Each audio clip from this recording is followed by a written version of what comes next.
இப்போ பாருங்கள் தென்னை மரம்லாம் இருக்குது. தென்னை மரத்தில் நம்ம எந்த மாதிரியான தென்னை ஓலை எடுக்கிறோம், எப்படிப்பட்ட தென்னை மரம் தென்னை மட்டை எடுக்கிறோன்னு பார்க்குறோம். வாங்க பார்க்கலாம்.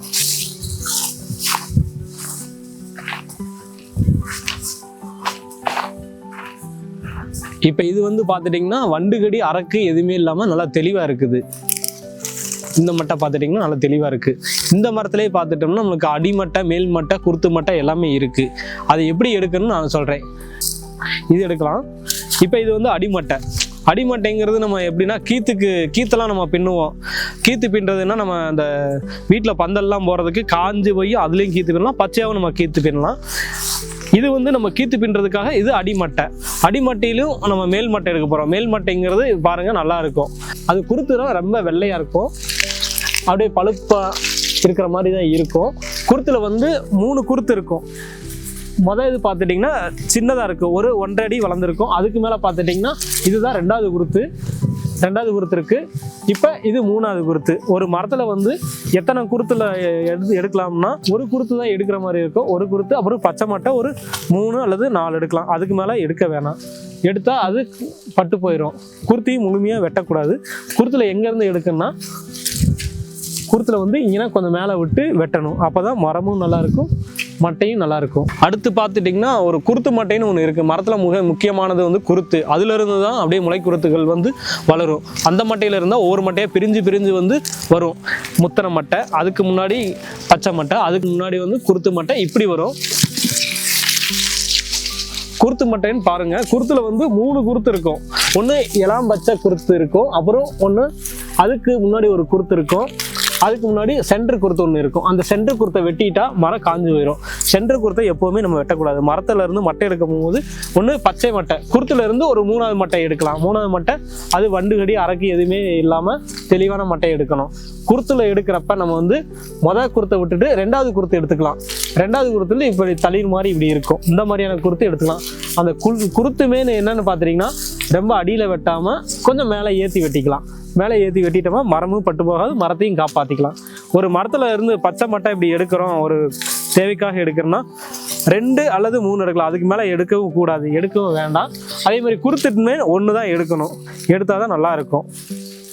அதிலிருந்து தோரணங்கள் நிறைய விஷயங்கள்லாம் செய்யலாம். பச்சை வெள்ளை 2 தான் கிடைக்கும் ஒரு தென்னை மரத்தில். மட்டையை வெட்ட போகிறேன். எங்கே வெட்ட போகிறீங்கன்னு பாருங்கள். இங்கே இது முழு மட்டையாக இருக்குது. முழு மட்டையில் வந்து நம்ம கொஞ்சம் மேலே ஏற்றி வெட்டிக்கலாம். இப்படி வெட்டிட்டோமா மரத்துக்கும் பாதுகாப்பாக இருக்கும், நல்லாயிருக்கும். மட்டையை வெட்டியாச்சு. இதை வந்து இப்படி தரையில் போட்டு இழுக்கிறது இதெல்லாம் வந்து வேணாம், தூக்கலாம். மட்டை எதுக்காக தரையில் போட்டு இழுக்கக்கூடாதுன்னா இப்படி தரையில் போட்டு இழுக்கும் போது மட்டை இதெல்லாம் கீரல் விழுகும், உடையும், வேஸ்ட் ஆகிடும். அதனால் தூக்கலாம். இப்படி தூக்கி பிடிச்சிக்கலாம்.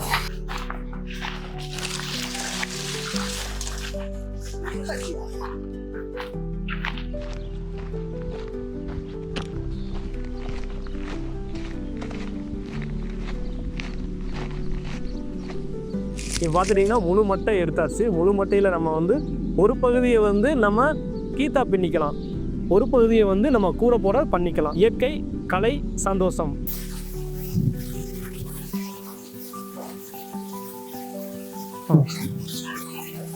அப்படியே மட்டையை பிரிக்கலாம். இப்போ வந்து மட்டையை பிரிக்க போகிறோம்.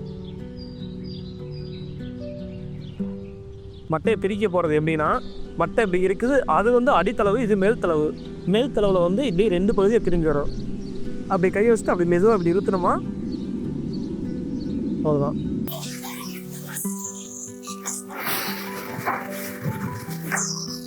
ரெண்டு தளவாக பிரித்தாச்சு. ஒரு பகுதியை வந்து நம்ம கீத்து பின்னிக்கலாம், ஒரு தளவு வந்து நம்ம கூரை போட பண்ணிக்கலாம். இப்போ பாருங்கள், எல்லா வீட்டிலையும் பந்தலில் வந்து நம்ம யூஸ் பண்ணுற அந்த கீத்து தான் நம்ம பண்ண போகிறோம். எப்படி பண்ணுறோம் என்னன்னு பண்ணுவோம் பார்க்கலாம் வாங்க.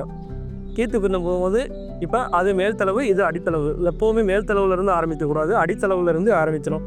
அடித்தளவுன்னு பார்த்துட்டிங்கன்னா ஈன 2 இதழ் இருக்குது. 3வது மட்டையை எடுத்துட்டு அப்படின்னு கடைசி மட்டை ஒரு மட்டை விட்டுட்டு ஒரு மட்டை அப்படியே தின்னிட்டு அதுக்கடுத்து இதிலிருந்து ஒரு மட்டையை விட்டுட்டு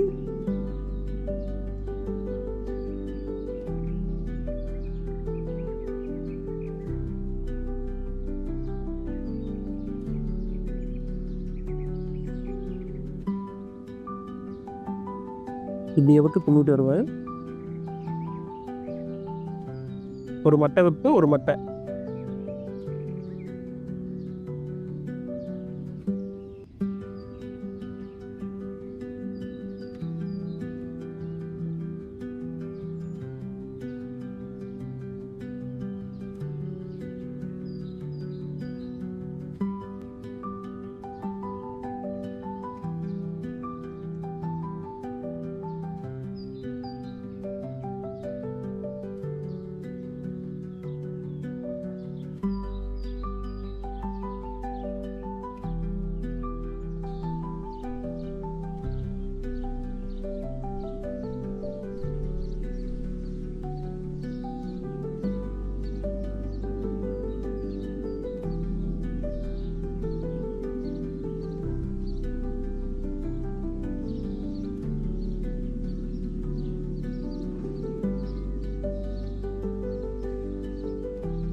இப்போ இந்த இடத்துல மண்ணும் அப்படியே கட்டியமா இருக்கு, உழுது விட்டுருக்காங்க.